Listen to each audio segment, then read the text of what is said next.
This is the 2016 Specialized Levo FSR S-Works. So it's the top of the line full suspension electric bike from Specialized. It's got these 6 Fattie tires. So that's kind of the 650B, 27.5 inch diameter by 3 inches. So down here, 3 inches, a little bit larger. You know, we're not talking like true fat tire bikes, which are 4-inch plus, but it's definitely giving you more surface area and some float.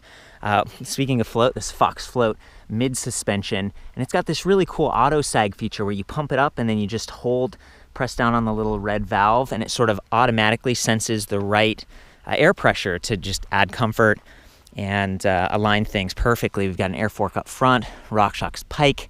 It's got lockout adjust. I also really like that this seat post is adjustable up and down, and that's what this lever is over here. So whether you're bombing a hill and you kind of drop it a little bit so you've got some clearance and you can kind of absorb those bumps, or high because you're climbing some hills, this bike can do it. And again, top of the line stuff, definitely one of the more pricey electric bikes. I'm actually not exactly sure on the final price. This is coming over from Europe and they've just dialed this in. It's 20 mile per hour top speed for the US, 250 watt mid drive from Bros, which is something I've never actually tried before. It's fairly efficient, very kind of similar to the Bosch drive units or you know, some of the other Focus, Kalkoff, these other brands that have introduced mid-drives to the United States market. It keeps the weight low. It gives you very responsive feedback when you're pedaling, so it's more natural when you're riding on a trail, of course. And then you've just got that balance. And same with the battery, very custom battery. It's built right into the down tube. It's really cool. It's almost like it's like an axle or something that kind of fits through and holds the pack right there on the down tube, so the weight distribution is perfect. Let's see, this is kind of the charging port down here. If I can open this up.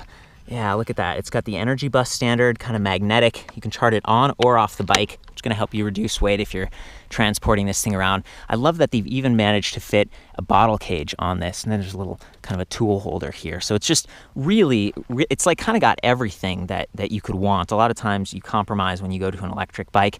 And of course there is the weight trade-off. This is about 48.5 pounds. This is the medium size. So they've kind of got like a extra small 15.5 inch, and then the small 17.5 up to 19 medium. That's what I'm riding here. That's a 48.5 pounds that I was weighing earlier, up to large 21.5 size frame, right? So, and the geometry of this, it's similar to their other bikes, but the rake is out a little bit further, and they've kind of extended the tail, the swing arm and stuff. So they're trying to balance that weight and give you a really fluid and performance ride, which Specialized always focused on the performance side of things. And you could tell when you ride this bike, and it's been a really popular one at this event. People are taking it out nonstop, super excited. You know, it's got that kind of like finish, that quality finish, and the motor and everything, it just blends in super well. That's the first thing I noticed about it, is it doesn't stand out very much compared to some of the other electric bikes with aftermarket batteries and things. This is all just purpose built. So 200 millimeter hydraulic disc brake in the front, got guide, levers up here from SRAM, 180 in the rear. At first, I used to ask myself, like, why is there a smaller rotor in the back? And I think that gives you more control, actually, so that you aren't sliding out on that rear tire when you're using a hydraulic brake like this. But the front one, a lot of your stopping power does come from the front, and so you get a little bit more leverage there, and it's a little bit finer tuning. We've got Maxwell, so it's a threaded through axle, 15 millimeter, really stiff. It's going to keep it straight, and I'll keep your disc brake line so it's not like, you know, rubbing as you pedal through. Very cool to see that. And then these nice Specialized sort of platform with the adjustable sort of depth on the little spikes there for great traction. I like that because a lot of times when I'm riding, I'm just using my regular shoes. You know, I guess you could always upgrade and get sort of some clipless pedals or something like that and dial it in even more. 32 teeth on that front ring, and then you've got that nice chain guide that just keeps it really tucked away. It might help your pants or whatever kind of skirt around that, but you know, depending on the type of riding you're doing, you probably got kind of some spandex or something if you're really performance oriented. Quick release on that front wheel, which is really nice, and it doesn't look like the rear wheel has it. You might have to bring a tool to deal with that, but I do love the 11-speed SRAM XX1. So XX1 is like one ring in the front and then 11 in the rear, and they're punched out, just designed to be really lightweight but give you huge range. Look at enormous on that low gear right here. So great leverage, good stuff all around. So that's kind of a quick overview on this thing. Really long handlebar, great grips. I think that's, yeah. You know, there's tons of stuff to say. I'm going to have all the specs back at the website, of course.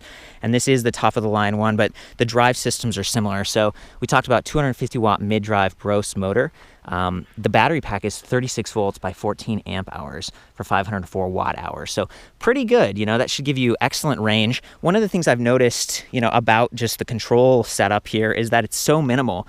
You've got your trigger shifters over here on the right. You've got your seat post control over there on the left. That's it. You know, it's like, is it an electric bike? You know, you almost can't tell until you come down here. And this is where we've got sort of the on-off button and then minus and plus. And there are 3 levels of assist. So it's like low, medium, and high. And of course, you're going to burn through the battery quicker at high, but you're going to be able to hit those top speeds easier and power up, you know, steep inclines and stuff. So that is cool. I haven't noticed, you know, I'm not sure if this one has sort of shift detection. And so when you're riding, if you're really cranking down and you're in that high level of assist, the chain, you know, can mash a little more, like tink, tink, tink. Like this is a performance machine, and you know, you got to ride it sort of as such. So I've kind of been backing off a little bit or shifting as I would with a traditional mountain bike. When I'm climbing, you know, I kind of like ease off a little bit to shift so that I'm not banging that. That's maybe an area of opportunity. I think the Bosch system does have shift detection, and you know, it's calculating all of these things.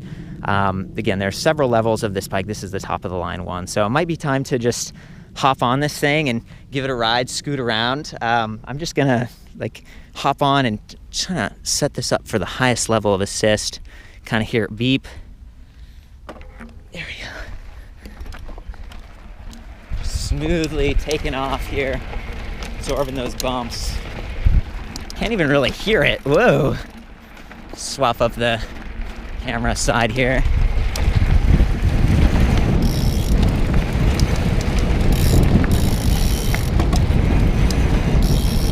You know, the motor is definitely quieter than even just the ticking from the freewheel back there.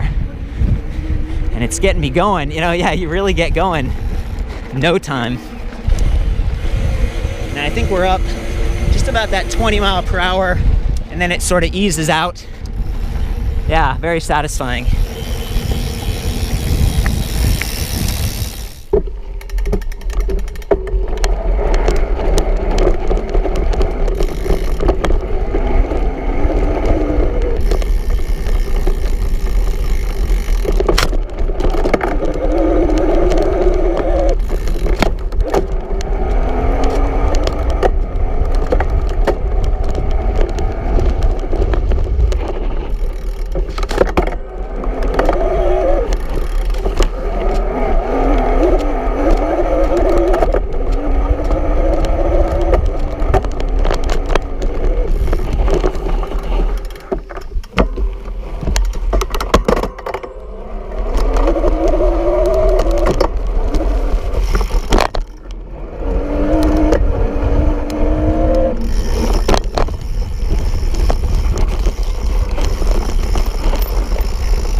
You can definitely hear the motor a little bit, especially in those higher RPM moments when you're in a lower gear.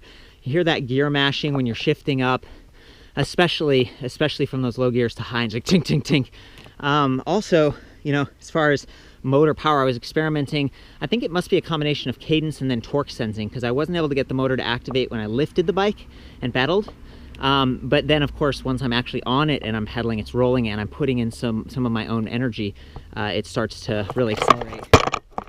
I just pedal really lightly, you know, I'm just getting very little power, and then I push down more and I'm getting that torque. So yeah, it's definitely a more advanced torque sensor, but I do think it has that speed component as well, so that it doesn't just take off, you know, if you're lifting the bike or something. So very cool. So that's the full suspension Specialized Levo mountain bike for 2016. Again, they got a couple other versions that are sort of step down the components and stuff. They've got some hardtails, even a fat bike. So very exciting to see this. I think the mid-drive is definitely the way to go for off-road, to get that climbing power, to get the range while keeping weight relatively low. But for the full write-up on this with pictures and feedback and stuff, I'll see you back at electricbikereview.com. If you're in Europe and you've already tried this bike, you know, chime in, share your feedback. You know, what do you like? That kind of thing. Ride safe.